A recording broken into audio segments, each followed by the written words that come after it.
Meu nome é Gerson Albuquerque de Araújo Neto e nós vamos gravar uma aula referente à disciplina História da Filosofia Moderna. O conteúdo programático dessa disciplina está dividido em 7 unidades, que inicia com a caracterização da filosofia moderna. A unidade 2 é a filosofia de Descartes, a filosofia 3 é a filosofia inglesa no século XVII, a unidade 4 é a filosofia inglesa no século XVIII. A unidade 5 é a filosofia do continente, Pascal, Malebranche, Spinoza, Leibniz e Iluminismo. A unidade 6 é a filosofia crítica de Kant. E a unidade 7, o idealismo e o marxismo. A filosofia, ela pode ser dividida em períodos. Normalmente, os autores, os comentadores, dividem a filosofia nos seguintes períodos: a filosofia antiga, filosofia medieval, filosofia moderna e filosofia contemporânea. A filosofia antiga inicia com Tales e passa por Platão, por Aristóteles, epicurismo, estoicismo. A filosofia medieval acontece quando o cristianismo é fundido com a filosofia. Tem grandes autores como Santo Agostinho, Santo Tomás. A filosofia moderna, ela inicia com o Renascimento, com o aparecimento de Descartes, Bacon, e vai terminar com Hegel, Marx, Kant. E de Hegel adiante, até os dias atuais, nós temos a chamada filosofia contemporânea. Vocês têm em mãos um material que foi distribuído para vocês, que estão na mão de vocês, que é a história concisa da filosofia ocidental. O autor é o Anthony Kenny. Então, grande parte do que vai ser discutido na nossa disciplina está contido neste livro. Este livro inicia a filosofia moderna no capítulo 10, que é intitulado A Filosofia do Renascimento. O Renascimento é um retorno do mundo ocidental ao mundo clássico, ao pensamento grego e ao pensamento romano. A filosofia da época medieval, ela teve como um eixo central a questão do ser, mas era a questão do ser ligado a Deus. No Renascimento, há uma mudança. Nós podemos ver como características dessa idade moderna, se contrapondo à época medieval, a valorização da razão. Os homens, os pensadores, acreditam que a razão é um instrumento de esclarecimento e de emancipação. O homem, usando a razão, conseguiria resolver, conseguiria explicar todos os problemas, todas as dificuldades, todos os dilemas, todos os mistérios que lhe apareciam. A natureza poderia ser explicada pelo uso da razão. Soluções para o desenvolvimento de uma sociedade aparecem com a razão. Os males que atormentam a nossa sociedade podem ser explicados pela razão. Você diminui a influência da religião. Os males, as esperanças são tiradas da religião e encaminhadas para a razão. Claro que isso não acontece, não se dá com todo mundo, mas o pensamento ocidental começa a deixar a religião passar para o uso da razão. Ou seja, há uma supervalorização do sujeito, do homem, onde você deixa Deus, perde Deus o papel que ele tinha de grande importância no pensamento ocidental. Então há aí uma valorização do homem. A estética do Renascimento é uma estética que valoriza a natureza. Se vocês observarem os quadros, as pinturas, vocês vão ver que mesmo nessa época, por exemplo, a igreja era uma grande patrocinadora das artes. Então ela encomenda a artistas quadros, pinturas, estátuas, e essas peças artísticas valorizam a natureza, as árvores, os animais, o próprio corpo humano.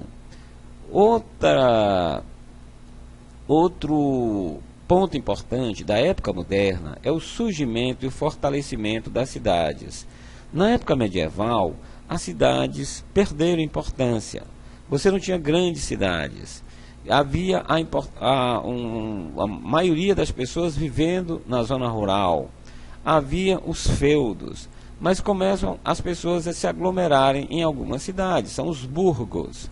Então você tem Londres, que começa a tomar importância, Veneza começa a tomar importância, Roma já tinha, Paris. Então você começa a ter fortalecimento das cidades.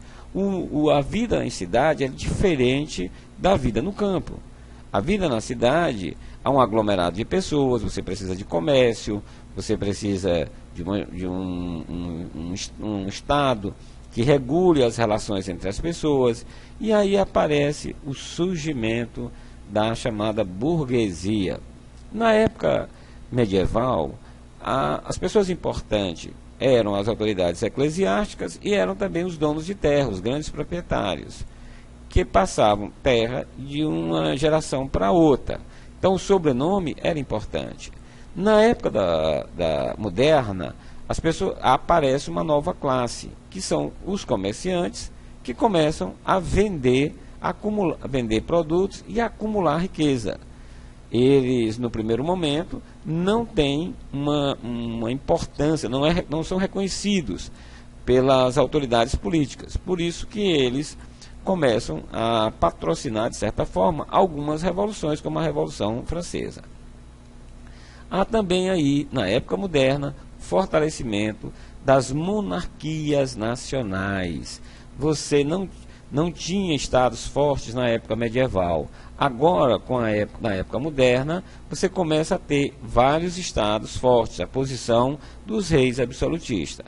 O mundo também, na época moderna, ele se amplia. Por quê? Porque o mundo estava restrito à Europa, na época medieval, Oriente Próximo, Oriente Médio, uma parte da África e uma parte da Ásia. Mas você começa a descobrir outro mundo, que são as Américas. Então o mundo muda de tamanho, se amplia. Há, na época moderna, o declínio da autoridade religiosa e passamos a ter também um declínio na autoridade intelectual. Ou seja, na época medieval, o que a religião falasse era a última palavra. Também tinha um peso muito forte Aristóteles. Então o conhecimento tradicional, como aristotélico, era inquestionável. E aí, na época moderna, você começa a questionar essas autoridades intelectuais, como, por exemplo, o Aristóteles. Aristóteles já não tem mais a última palavra em tudo, nem ele, nenhum autor. A razão é quem deve ser a última palavra. Há também o surgimento da ciência, uma nova forma de produção de conhecimento. A ciência, ela traz conhecimento rigoroso, exato, novas descobertas, melhores explicações, melhores previsões. É um conhecimento baseado na experiência, com rigor, com um método, né? E surge uma nova classe de pessoas que são cientistas, surgem as associações de cientistas, sociedades científicas, surgem as universidades, que são produtoras, são fontes produtoras de conhecimento. A ciência também ela gerou a chamada Revolução Industrial. A Revolução Industrial permitiu que produtos que antigamente eram feitos de forma artesanal passassem a ser feitos de forma industrial, numa máquina. Algo que passava-se um dia para se fazer, uma máquina podia fazer 10 no dia. Então você reduz o preço do produto, o custo do produto, você consegue aumentar a oferta, você traz conforto com a Revolução Industrial, por exemplo, as máquinas, você começa a ter as máquinas a vapor, o transporte a vapor, como as estradas de ferro. você tem os navios a vapor, encurtam distância, ficam mais rápidas as viagens. Você num trem, numa carruagem, você levava poucas pessoas. Agora, num trem, você podia levar centenas de pessoas. Num navio a motor, você podia levar centenas de pessoas. Então, você torna mais comum as viagens, menos cansativa, mais rápida. Você consegue transportar cargas, tanto no trem, como nos carros, quer dizer, nos navios a vapor. Então, você reduz as distâncias, né? Então, você consegue fazer com que mude a forma das pessoas viverem. Você produz novos produtos químicos, como remédios, você produz novos confortos, como eletricidade. Tá? Então, o mundo mudou. A Revolução Industrial também começa a ter uma nova relação de trabalho, porque antigamente as peças eram feitas por artesãos. Agora são feitas por operários dentro de uma fábrica. A filosofia do Renascimento é a primeira filosofia aí da modernidade. Eu falei para vocês que a filosofia do Renascimento ela está no livro de vocês, no capítulo 10, na página 241. Depois, dentro deste capítulo, nós encontramos um autor importante, que é o Maquiavel. Maquiavel, ele é um cientista político. Em que o Maquiavel é inovador na ciência política? O Maquiavel, ele rompe a forma de se trabalhar, de se estudar filosofia política. Ele vai dizer que o que se fez até agora na filosofia política foi se discutir a sociedade ideal. Mas o Maquiavel vai dizer: eu não vou falar da sociedade como ela deve ser, eu vou falar como ela é. E aí ele retrata as espertezas, ele retrata as artimanhas dos políticos para um político ter sucesso, obter sucesso. Então Maquiavel, ele é um autor que vai mudar a filosofia política, fazendo uma crítica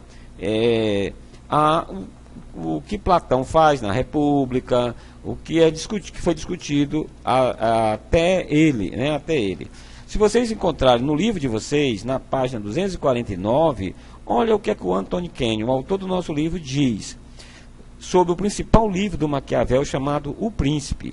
O autor diz aqui, vamos fazer uma citação do próprio Kenyon. O Príncipe, o livro do Maquiavel, impressiona pelo frio cinismo dos seus conselhos aos príncipes. Algumas pessoas sentem-se chocadas pela sua imoralidade, outras satisfeitas com a sua ausência de impostura. Então, nesse livro, O Príncipe, o Maquiavel dá sugestões de como é que um príncipe pode obter sucesso na política. Ele, por exemplo, um dos seus conselhos se você vai fazer uma medida bondosa, um governante vai tomar medidas que agradam ao povo, tome essa medida devagar. Se você vai tomar uma medida que vai desagradar as pessoas, tome de uma vez, porque os súditos esquecerem logo aquela medida que é desagradável. Já a bondosa deve ser feita devagar. Ele é o famoso autor da máxima que diz: os fins justificam os meios. Né? Isso é uma posição muito questionável dentro da ética. Nós temos também, dentro desta época, outro autor, um autor inglês, chamado Thomas More. More escreve um livro, né, chamado Utopia, que é uma ficção, onde o livro trata-se como se fosse uma carta de alguém que conheceu uma ilha chamada Utopia, e ele explica como é que as pessoas viviam nessa ilha e por que elas eram felizes.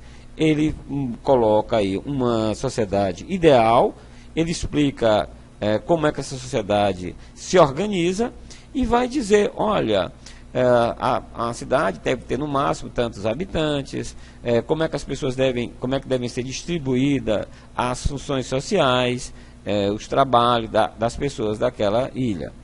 Depois nós temos também nessa época do Renascimento a questão da reforma. A reforma é liderada por Martinho Lutero, que se rebela contra o poder, as orientações da Igreja Católica, e ele rompe com a Igreja Católica e cria as igrejas protestantes, dão início a um movimento em vários países de diversas religiões, criando diversas religiões, como o presbiterianismo, a Igreja Batista, né? Eles rompem com a Igreja Católica. Então a Igreja Católica perde muito poder aí com a época da Reforma.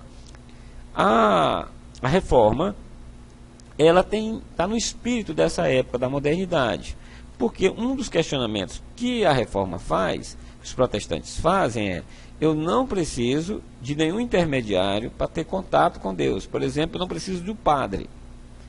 Né? A questão da confissão ou da penitência, ou dos perdão dos pecados, eu não preciso mais do padre. Basta eu conversar direto com Deus. Ora, é mais uma valorização do sujeito, do indivíduo. Né? Então, a época moderna é uma época que é amplamente marcado pela essa valorização do sujeito. Depois nós temos aí também, como grande pensador dessa época moderna, o Galileu Galilei. Galileu, antes de Galileu, um padre polonês chamado Nicolau Copérnico questionou o sistema geocêntrico proposto por Aristóteles e Cláudio Ptolomeu. O Galileu consegue provar que esse sistema aristotélico ptolomaico estava equivocado e que realmente o sistema correto era o sistema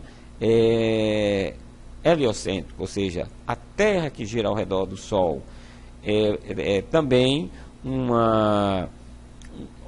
ponto da época moderna, porque o nosso planeta deixa de ser o centro do mundo. Né? Nós fazemos parte da natureza, do universo. Nós não somos o centro de tudo. Né? Essa ideia heliocêntrica rompe com esse paradigma de nós estarmos no centro do mundo.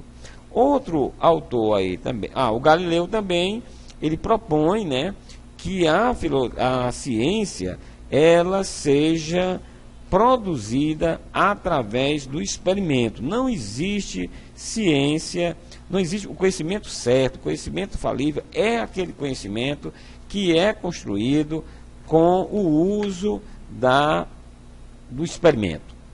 Francis Bacon é outro filósofo inglês que é importante nessa época moderna. O Francis Bacon ele está na tradição empirista. Se vocês observarem, na modernidade, os filósofos que estão na Inglaterra são, a maioria, grande maioria, filósofos empíricos. Os filósofos do continente, por isso que se chama filosofia continental, são racionalistas, né, idealistas. Bom, o Francis Bacon, ele faz o seguinte questionamento a Aristóteles. Aristóteles tinha dito que a filosofia, ou melhor, o raciocínio por excelência é o dedutivo. O raciocínio dedutivo, se for verdade as premissas, fatalmente a conclusão será verdadeira. E o raciocínio indutivo, a verdade das premissas, não garante, mas apoia a verdade da conclusão. Contudo, o Bacon vai questionar. O Bacon vai dizer que a dedução não produz conhecimento novo, no assalto das premissas para a conclusão. Ele vai dizer que quando eu digo que todo homem é mortal, Sócrates é homem, logo Sócrates é mortal, essa conclusão, Sócrates é mortal, já está subentendida lá nas premissas, então não teria conhecimento novo. Então ele propõe que o conhecimento passe a ser o conhecimento indutivo. É por isso que a sua grande obra epistemológica é intitulada Novo Órgano. Por quê? Aristóteles tinha escrito o livro dele de lógica, os livros dele de lógica, que são 6, são agrupados com o nome de órgano. E no Bacon ele vai dizer um novo órgano, ou seja, uma nova forma de raciocinar. A forma ideal é a indução. Outro ponto importante, outra contribuição importante do Francis Bacon é o que ele chama de teoria dos ídolos. Ele vai dizer que o homem erra, se equivoca na produção do conhecimento, porque ele tem 4, diríamos assim, defeitos, né? E, por exemplo, ele chama isso de ídolo. Ídolo da caverna, ídolos do mercado, ídolos do teatro. Por exemplo, o Bacon diz assim, olha, nós temos uma grande, ídolo da tribo também, nós temos uma grande tendência de julgar as coisas pela aparência. Ora, isso ele chama de ídolo da tribo. Ele diz, vamos nos liberar disso. Nós temos também, às vezes, conhecimento da sociedade onde nós nascemos, onde nós somos educados, então eu posso ter preconceito. Ele propõe eu me liberar disso. Vocês poderão encontrar com mais detalhe, devem ler com mais detalhe, na página 266 do livro, essa discussão sobre esses 4 tipos de ídolo que o Francis Bacon nos alerta e nos sugere e nos propõe que nós, para produzirmos um melhor conhecimento, nós abandonemos essa teoria dos ídolos. Bom, outra filosofia, outro autor importante, um dos mais importantes filósofos de toda a história da filosofia, e na época moderna ele é super importante, é o René Descartes. Descartes inaugura um eixo na filosofia que é a preocupação com o conhecimento. É interessante, vocês estão vendo aqui na filosofia moderna, vocês vão ver, nós estamos vendo os filósofos da época que a gente colocou no tempo como filosofia moderna. Mas esses autores, por exemplo, a parte epistemológica, como a do Descartes, vocês vão ver lá na teoria do conhecimento. Aqui nós estamos vendo as coisas panoramicamente. A parte política, por exemplo, do John Locke, vocês vão ver em filosofia política, do Maquiavel também. Então aqui nós vemos panoramicamente. Bom, mas o Descartes é alguém, um francês, que começa a se preocupar. Qual é a segurança que eu tenho que o conhecimento que eu produzi é verdadeiro? Será que eu não estou enganado? Muitas vezes eu estava acordado, estava achando que estava acordado e estava dormindo. E eu estava enganado. Então, quem garante que nesse momento, eu estou gravando essa aula para vocês, quem garante que eu não estou dormindo? Qual é a certeza que eu tenho? E vocês também, todos nós podemos nos fazer esta pergunta. Mas o Descartes começa depois a ampliar a dúvida. Será que a mesa que está na minha frente existe realmente? Qual é a garantia que eu tenho que eu a conheço? Eu posso estar enganado, eu posso estar tendo uma alucinação, eu posso estar sonhando. Então Descartes começa a radicalizar essa dúvida. Contudo, ele vai chegar à seguinte intuição. Ele vai dizer assim, tudo bem, eu posso estar enganado, eu posso estar sonhando, mas tem algo que é a priori, que acontece antes, que é condição necessária para eu me enganar ou para eu sonhar, é eu existir. Então, para eu ter dúvida, se eu tenho dúvida, eu existo. Ninguém pode ter dúvida se antes não existir. Então ele vai dizer, eu tenho uma verdade segura. Qual é? A minha existência. Daí a máxima dele, penso, logo existo. Em latim, cogito ergo sum. Então, a dúvida cartesiana é algo importantíssimo na filosofia. Ninguém pode terminar um curso de filosofia sem entender essa dúvida. Descartes E a gente chama de dúvida metódica. Por quê? O Descartes vai dizer assim, eu posso cair numa posição chamada de cético, né? O ceticismo é aquela posição que diz que eu não posso conhecer nada, né? Ora, ou não existe nada também, né? O agnosticismo é que eu não posso conhecer, se a gente for usar a etimologia da palavra. No entanto, Descartes, ele põe a dúvida como método. É um método para eu chegar ao conhecimento seguro. E o Descartes também se questiona o seguinte: o Descartes acredita que todo mundo, todas as pessoas, têm a mesma inteligência. Todas as pessoas pensam iguais. Ou melhor, não é que pensam iguais, eles têm a mesma capacidade de pensar, capacidade de raciocinar. Mas por que o João não produziu tanto conhecimento como Descartes, ou como Einstein? Ele vai dizer, ora, não produziu porque o Einstein usou um método que é mais eficiente do que o método usado por João.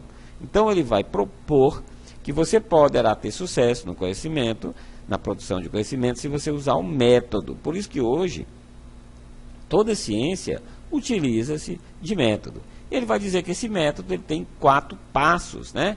Por exemplo, o primeiro passo do método cartesiano é não aceitar nada como verdadeiro, né? Sem investigar. Depois ele vai dizer que eu só posso partir de verdades claras e indubitáveis, como foi o caso dele. Eu começo a duvidar de que as coisas que estão na minha frente existem, até da minha existência, mas eu chego a essa verdade clara, que eu tenho que existir. Os outros podem até deixar de existir, mas eu não posso negar a minha existência. Você que está me ouvindo agora, que está me vendo agora, vendo a aula agora, você pode desconfiar, você pode duvidar da minha existência, da existência das coisas que estão ao seu redor, mas não pode duvidar da sua existência. Porque mesmo que você esteja alucinado, mesmo que você esteja dormindo, você tem que existir para poder se alucinar, tem que existir para poder dormir. O Descartes, inclusive, veja outra coisa interessante que a gente pode levantar aqui. Eu sempre costumo conversar com meus alunos que a filosofia, ela difere da química, da medicina, da biologia, da veterinária, nos experimentos. Essas outras áreas que eu citei, como a química, eles têm um laboratório. A veterinária tem um laboratório. E qual é o nosso laboratório da filosofia? É o experimento mental, é a nossa mente. Esse cogito ergo sum, ou esse penso logo existe, é um experimento mental do Descartes, para fazer com que você chegue à conclusão de que há verdades que são indubitáveis, claras e evidentes. A República, ou melhor, a República do Platão, ou o mito da caverna do Platão, também é um experimento mental. E o Descartes continua nesse experimento mental. Ele vai discutir essa questão, ele vai dizer da ideia de um gênio maligno. Descartes acreditava que existia um Deus que organizou e que criou esse mundo. E ele dizia assim, será que esse Deus não pode ter me programado, fazer uma brincadeira comigo, e quando eu faço 2 mais 2 são 4, ele diz assim, olha, será que 2 mais 2 são 5? E esse Deus é um Deus que gosta de brincar comigo e faz eu me enganar. Eu achar que 2 mais 2 são 4, quando 2 mais 2 são 5. O Descartes diz assim, é impossível um Deus fazer isso, porque o Deus, ele é bondoso, ele não faria essa brincadeira desagradável com a gente. Esse é o chamado experimento do gênio maligno do Descartes. O Descartes também acreditava que o mundo todo era organizado de uma forma mecânica. Havia um mecanicismo, as coisas estavam entrelaçadas. Quando eu toco fogo, a fumaça sobe. Não é? Quando a água cai num terreno, ela pode encharcar o terreno. Então ele acreditava que havia um mecanicismo, inclusive no corpo humano, né? O corpo humano seria como uma máquina. O Descartes também, ele era um grande matemático, ele criou a chamada geometria analítica, e aquele gráfico cartesiano que vocês estudaram lá na matemática, lá onde tinha um eixo das abscissas, né, e um eixo das coordenadas, esse nome Cartésios, gráfico cartesiano, é em homenagem ao Descartes, porque Descartes em latim é Cartésios, né? Então Descartes é um filósofo grandemente importante, é um dos maiores filósofos de toda a história da humanidade. Depois nós vamos seguir nesse nosso panorama da filosofia moderna, e vocês têm um capítulo do nosso livro intitulado A Filosofia Inglesa do século XVII. Na filosofia inglesa do século XVII, nós temos como principal inicial, aí, são vários autores, não diriam principal, mas o inicial, Thomas Hobbes. É um inglês que propõe a ideia ele quer fazer na filosofia, de certa forma, o que o Newton estava fazendo na física. Então, ele quer tornar, o Galileu estava fazendo lá na física, na ciência, ele quer fazer uma filosofia rigorosa. Então, ele vai dizer que o conhecimento é empírico, não existe conhecimento, ideias inatas, como Descartes pensava, as ideias estavam na nossa mente. Não, as ideias, elas são obtidas através da experiência. O Thomas Hobbes também tem uma importância imensa na chamada filosofia política, porque o Thomas Hobbes, ele vai se questionar, não só ele, como John Locke, também como Rousseau, ele se pergunta o seguinte: será que a sociedade, o Estado, o governo sempre existiu? Ou, no início dos tempos, não havia Estado? Havia o que ele chamou de estado de natureza. O Thomas Hobbes defende isso. Não havia, o homem estava no mundo, não tinha criado ainda o Estado. Eles viviam no estado de natureza. O Hobbes diz o seguinte: ora, nesse estado de natureza, onde não há governo, onde não há autoridade, onde não há justiça, os mais fortes prevaleciam sobre os mais fracos. E mais, o homem era um lobo para o outro homem. Havia o egoísmo. Os homens começaram a tomar as coisas dos outros. E a situação ficou tão insustentável que os homens resolveram fazer um pacto. O pacto é a criação de um governo civil. Ou seja, eu deixei o estado de natureza para ser criado um estado o governo. E o Thomas Hobbes diz: olha, quando eu criei o Estado, eu renunciei a uma série de direitos. Porque lá no estado de natureza, eu tinha liberdade para ir para onde eu quisesse, não tinha ninguém me obrigando a trabalhar, não tinha hora para compromisso, não tinha nada. Então eu faço um pacto. Então eu delego, de certa forma, alguns dos meus direitos a um soberano. Esse seria o organizador de tudo. E ele diz: esse Estado tem que ser forte. Por isso que ele chama de Leviatã o nome desse Estado. Por quê? Porque o Estado teria que, às vezes, agir com rigor para poder diminuir as violências, diminuir as ambições. Então, ele chama esse Estado de Leviatã. No fundo, essas ideias políticas do Hobbes, elas são base para os regimes, diremos assim, autoritários ou ditatoriais. O Estado é quem deve dizer o que é melhor para as pessoas. Tá? Então, esse é o grande pensamento, contribuição do pensamento político do Thomas Hobbes na questão política. Logo após Hobbes, vocês vão encontrar a teoria política de John Locke. Ora, Locke vai dizer: tudo bem, o homem estava no estado de natureza, a situação era insustentável. Quem poderia garantir a minha propriedade? Quem poderia garantir a minha vida, a minha segurança? Quem poderia garantir, quando eu estivesse doente, que alguém trabalhasse, me alimentasse? Então, realmente teríamos que criar um Estado. Na criação do Estado, o John Locke diz o seguinte: olha, o homem renunciou a uma série de direitos. Contudo, ele não renunciou a todos os direitos. Ou, por exemplo, o Estado não tem o direito de tirar a minha vida. O Estado não tem o direito de tirar a minha propriedade. Ou seja, eu entrei no pacto, mas eu não renunciei a tudo. Veja a diferença aí do Locke para o Hobbes. O Hobbes vai dizer, nós fizemos um pacto. O Locke também diz, fizemos um pacto. O Hobbes diz, eu não posso voltar atrás, os meus descendentes também não podem. Agora, o John Locke vai dizer, o Estado não pode tudo. Para o Hobbes, o Estado pode tudo. Então, o Locke estaria na base filosófica dos regimes chamados liberais ou democráticos. Outro capítulo que está previsto na filosofia moderna é a filosofia do continente, ou seja, da Europa, não mais da ilha, né? A ilha que a gente fala é o Reino Unido, a Inglaterra, a Escócia, a Holanda. A filosofia do continente na época de Luís XIV. Nesta época, nós temos como autores importantes o Pascal, é outro francês.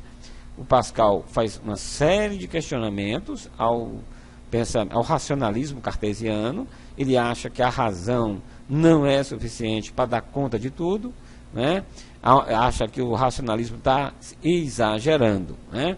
Então, além dele, nós temos o Spinoza. O Spinoza, vocês vão encontrar na página 311, vocês vão encontrar um pouco do resumo, né, do Spinoza, do pensamento do Spinoza, e vão encontrar que o Spinoza ele é um monista, né? O ponto de partida oficial do monismo de Spinoza, diz o nosso livro, o livro do Anthony Kenny, é a definição da substância de Descartes com aquilo de que nada mais precisa senão a si próprio para existir. O Spinoza a chave da filosofia do Spinoza é essa. O Spinoza é acusado de uma espécie de panteísmo. Ele vai achar que o mundo faz parte, a natureza faz parte de Deus. O Spinoza vai também escrever uma ética. A sua ética é uma ética geométrica, onde ele vai expor todo o seu pensamento da ética dele através como se fosse um livro de geometria, onde ele fala sobre axioma, onde ele fala sobre todas as decisões éticas sendo obedecida a um livro, como se fosse um livro de geometria. Ora, o Spinoza também, essa ideia, Spinoza rejeita a ideia de um Deus pessoal, né? É um Deus dos cristãos ou dos judeus, né? Porque o Deus dele é um Deus onde a natureza faz parte, né? Temos também aí o Malebranche. Malebranche faz um questionamento à ideia do Descartes, porque veja bem, o Descartes ele separou a nossa mente, a nossa inteligência em res cogitans e res extensa. A res cogitans é a coisa pensante e a res extensa é a coisa extensa. Vamos tentar esclarecer usando a seguinte analogia ou exemplo. Dentro do todos nós sabemos que nós temos um cérebro. Esse cérebro pode ser pesado, pode ser medido, eu posso fazer uma cirurgia, tirar um pedaço, mas então é uma coisa material. Mas os nossos pensamentos, as nossas memórias, elas são materiais? Ou ela é algo que não é de natureza material? O Descartes dizia que não eram materiais. As minhas lembranças, o que eu estou pensando agora, não é de natureza material. Então ele chamou isso de res cogitans. E a parte do cérebro que é material, ele chamou de resistência. A pergunta que o Malebranche faz é como é que essa coisa que não é material se mistura, se conecta com a coisa não material, se conecta com a coisa material, né? Aliás, ainda hoje a filosofia da mente não resolveu essa questão do dualismo. Tem pessoas que dizem o cérebro é dual, tem uma natureza dualística, outra não tem essa natureza dualística, é uma natureza só. Coisa pensante, coisa material é de uma natureza só. Mas o que o Malebranche perguntava era, olha, tudo bem, se existe uma coisa que não é material, como é que ela se conecta? Ou seja, quando eu digo para o meu braço levante, o meu braço que é material se levanta. O Malebranche vai dizer, não é possível o meu pensamento se conectar com a coisa material. E o Malebranche vai propor a teoria do ocasionalismo. E o que é essa teoria? Para ele, realmente, meu pensamento não se mistura com a coisa material e Deus se utilizaria dessa ocasião para atender ao meu pedido do cérebro. Se perguntou o seguinte, tudo bem, Malebranche, mas nós temos milhões de pessoas agora, todas pensando, e os braços atendendo, Deus está atendendo a todo mundo ao mesmo tempo. Isso seria uma missão impossível. Ele disse, não, para Deus nada é impossível. Então essa é a chamada teoria do ocasionalismo do Malebranche. O Descartes vai propor que essa conexão entre coisa pensante e coisa material está na glândula pineal. Depois nós temos aí, lá no continente, o Leibniz. Né? O Leibniz vai propor uma metafísica, né? Onde ele propõe a teoria das mônadas. Ele vai dizer que o mundo é todo composto de mônadas. Né? Nós seríamos somatório de mônadas. E essas mônadas, elas seriam indestrutíveis, né? Você não poderia destruí-las, elas têm uma série de propriedades. Vocês vão encontrar todo esse material sobre mônadas na página 318, 319 do nosso texto. Né? Então vocês poderão encontrar aí essa discussão do Leibniz com a questão das mônadas. O Leibniz também deu uma contribuição da matemática. Ele é o criador do cálculo diferencial e integral. Isso ele criou independente, e o do Newton. Newton também, lá na Inglaterra, criou independente do Leibniz, também o cálculo diferencial e integral. Depois nós temos a filosofia britânica do século XVIII. E lá nós vamos ter o George Berkeley. Berkeley vai dizer que eu só posso conhecer aquilo que eu posso ser, que eu posso perceber. Só tem existência para mim aquilo que eu percebo. E vocês vão encontrar na página 325 o resumo da filosofia do Berkeley. Olha aqui o que o Anthony Kane diz. O sistema filosófico do próprio Berkeley pode resumir-se na fórmula: ser é ser percebido. Para as coisas que não pensam, existir não é senão o ser que é percebido.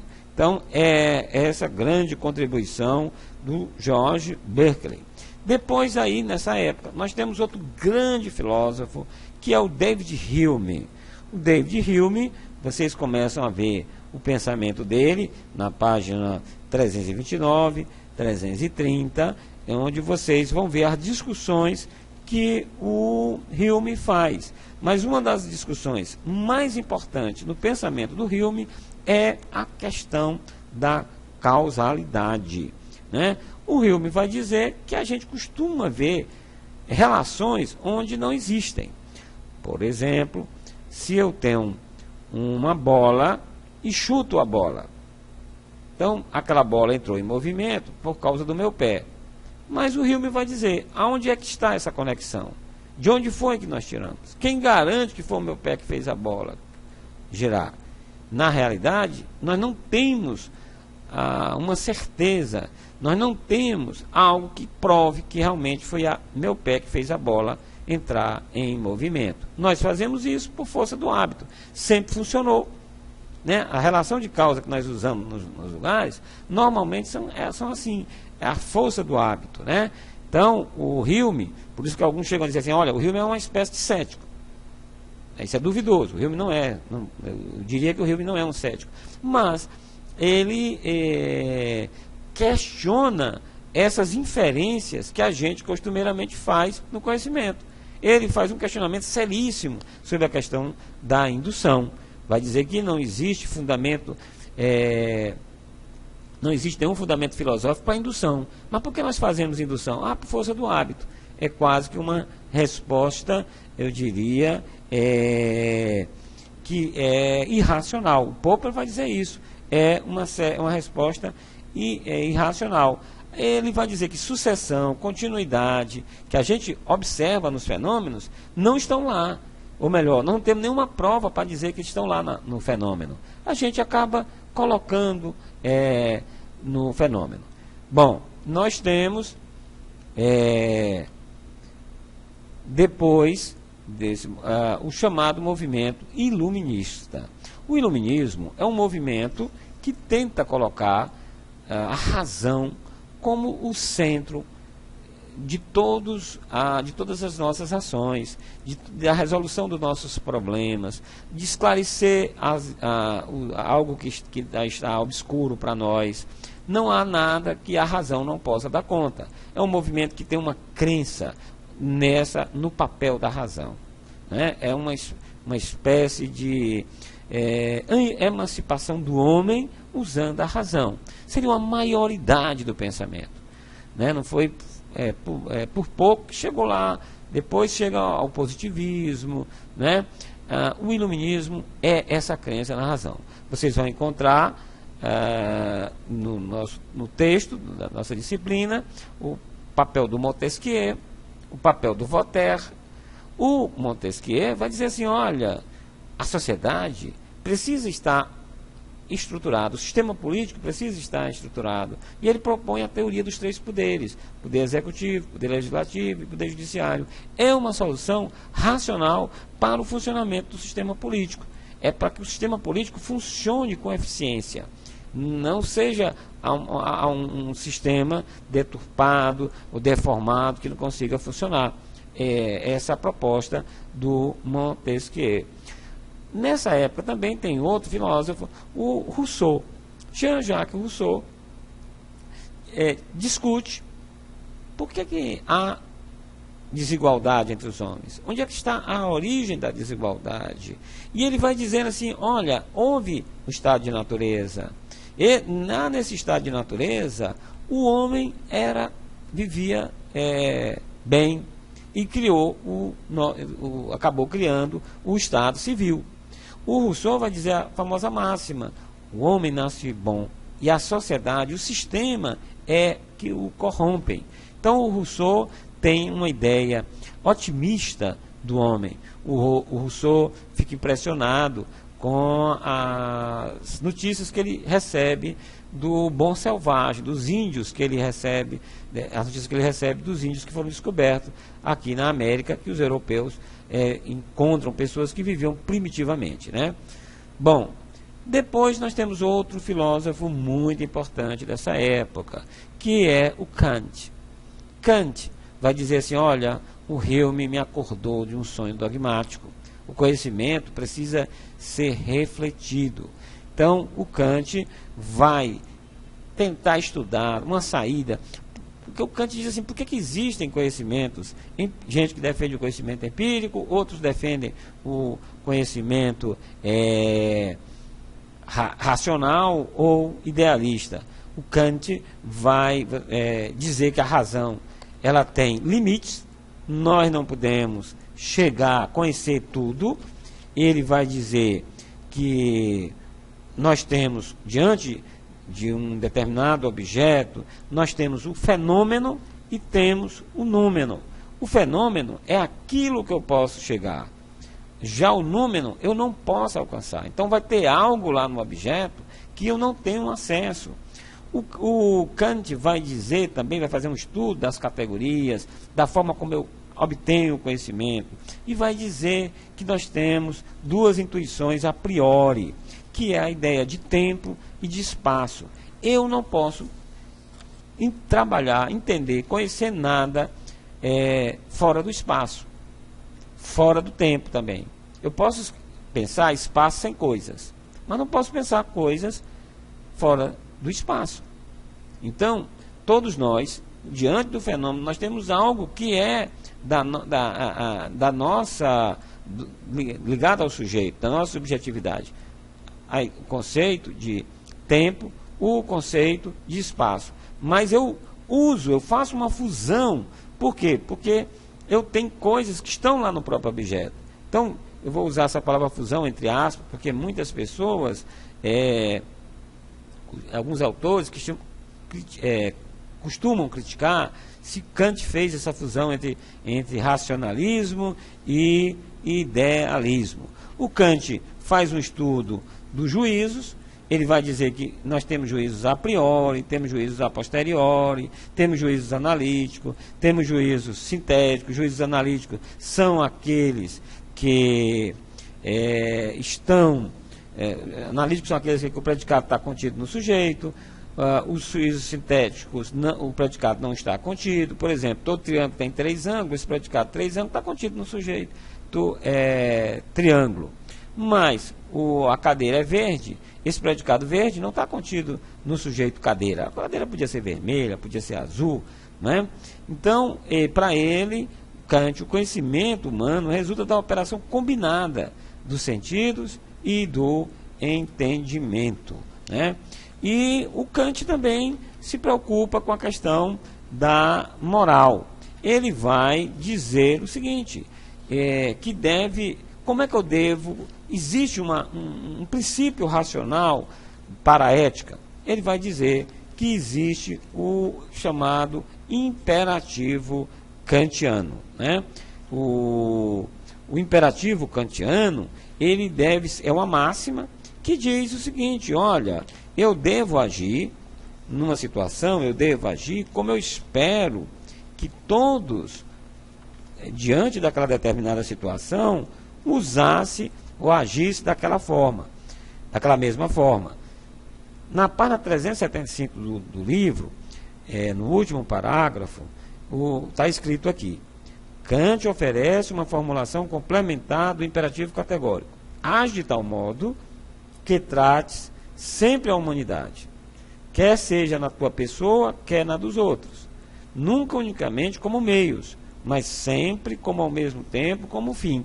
Então, esse imperativo categórico, ele deve ser uma máxima que sugere que, diante de uma situação, todos os homens devam agir daquela forma. Ou seja, digamos que não mentir seja uma posição eticamente reprovável. Então, ninguém vai mentir. E eu espero que alguém diante de mim também não minta. Por isso que eu não devo mentir para ele, né? Porque na mesma situação eu gostaria que eu não me fosse mentido. Depois nós temos, no último capítulo da nossa filosofia moderna, o idealismo e o materialismo alemão. E esse assunto está no capítulo 17. O idealismo é uma reação ao grande papel ou importância que a ciência começa a ter no mundo. Então você propõe uma reação a esse império digamos, do cientificismo. Então você começa tendo Fichte, né? Fichte vai enaltecer a ideia do idealismo, né? A razão o filósofo sabe que a razão é a soberana do mundo, né? Bom, outro filósofo importante aí é o Hegel. Hegel vai também continuar nessa posição. A razão é soberana do mundo. Ora, o Hegel vai dizer, a história, ela não é estática, ela se movimenta. Mas ela não se movimenta de forma linear. Primeira coisa, quem move essa história? Qual é o motor? Ele vai dizer, é a razão. Em alemão é Geist a palavra. Há um espírito. Há uma razão que seria a soma de todas as razões individuais, digamos assim, que movimentaria a história. E a história, ela tem fases. Ela não é sempre acumulativa. Ela não é linear, ela é dialética. essa dialética passa por momentos, por estágio. Eu tenho uma tese, depois aparece uma antítese contrária a essa tese. Depois dessa antítese, não para aí, aparece uma síntese. Essa síntese se transforma em uma tese, que vai ter uma antítese, que vai ter uma outra síntese. Se a gente observar, havia o imperialismo, Roma, Grécia, a Pérsia, depois tem a época medieval, é uma antítese ao imperialismo. Depois aparece o absolutismo, as monarquias nacionais, é uma síntese desses dois, e depois vai ter uma dialética, vai se tornar uma tese, que vai ser uma dialética. Então, a história seria guiada por uma razão universal, né? Um espírito universal. O Marx vai dizer assim, olha, o Hegel tem razão, a história, ela é dialética, mas o Hegel não tem razão em tudo. Por quê? Porque quem movimenta a história não é a razão. Ele vai dizer, o Hegel tem uma máxima que diz assim, o real é o ideal, e o ideal é real, quer dizer, a realidade é sempre construída por essa razão maior. O Marx vai inverter isso, vai dizer que a história ela é dialética, mas quem movimenta essa dialética é a forma como os meios de produção estão organizados. Então ele vai dizer que há um materialismo dialético, e vai dizer que houve uma evolução, e hoje nós temos o capitalismo, na época do Marx, e esse capitalismo teria como antítese o socialismo, que se fundiria numa tese final, o processo pararia, o Marx não diz por que pararia, mas seria o comunismo. O comunismo seria o momento final.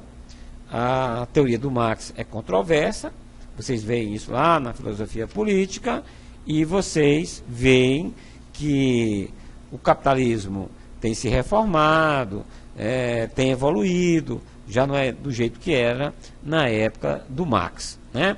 E esses outros assuntos, vocês vão ver depois com mais profundidade, essa continuação dessa questão do capitalismo na filosofia contemporânea. Então, na filosofia moderna, nós vimos lá do Renascimento, depois vimos Descartes, Locke, Hobbes, e estamos terminando aqui em Kant, Hegel e Marx, né? Claro que uma disciplina como essa, ela é panorâmica. Volto a dizer a vocês, a parte política desses autores, como Hobbes, como Maquiavel, como Locke, vocês vão ver lá na disciplina filosofia política ou filosofia social. A parte da epistemologia do Descartes, do nosso amigo Kant, do Locke, vocês vão ver com mais profundidade lá na disciplina Teoria do Conhecimento, né? Então aqui nós vemos panoramicamente, né, todos os filósofos que nós costumeiramente chamamos de período filosofia moderna. Obrigado.